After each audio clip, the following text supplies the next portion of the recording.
Aujourd'hui, nique sa mère l'intro, je vais vous parler de Chucky 7, en US Cult of Chucky, et en français, enfin, le retour de Chucky. Alors ce film sort officiellement le 20 octobre 2017, mais comme pour son prédécesseur, il a été piraté. Enfin bref, pour notre plus grand plaisir. Chucky 7 est un film réalisé et écrit par Don Mancini, celui qui écrit tous les autres opus il me semble.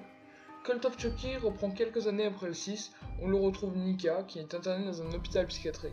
Mais comme d'hab, notre cher et tendre Chucky va venir cueillir les patients un par un, et ça c'est sexy, ça c'est grandeur. J'ai trouvé le scénario vraiment bon, il apporte du nouveau dans la saga, bien qu'il n'est pas à la hauteur du 6 pour moi. Il y a quelques moments assez jouissifs, quand on voit Tiffany par exemple, ou bien quand on voit plusieurs Chucky. Oups!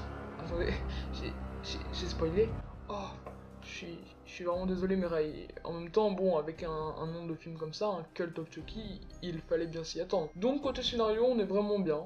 Très bon et efficace. Pour un direct ou DVD, ça fonctionne très bien, même si ce n'est pas une excuse de faire un mauvais film quand on est en direct ou DVD. Mais bref, parler de ça avec Asylum. Pour ce qui est de la réa, Don Mancini sait faire avec son Chucky, il sait comment nous faire peur, et il le fait.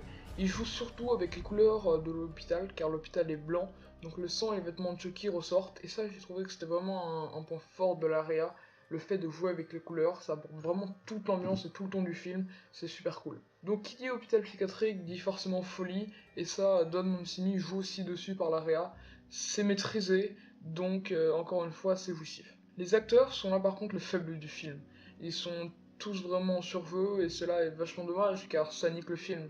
Après, avec le budget d'un direct ou du DVD, putain, mais c'est quoi cette excuse de merde de monde acteur, ça doit sûrement être chaud.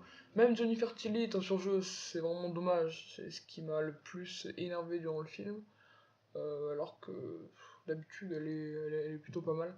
Puis, je ne sais plus comment il s'appelle, mais c'est.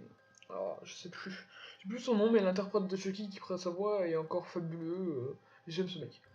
Alors voilà, c'est juste une toute petite, mais vraiment toute petite critique simple pour un film pas si mal. Vous pouvez le voir désormais sur n'importe quelle plateforme de streaming. Si vous voulez passer du bon temps, une bonne soirée, foncez. Bref, c'était Ilios et bis dans le coup. Et durant les vacances, une web série va sortir sur. J'en ai déjà trop dit.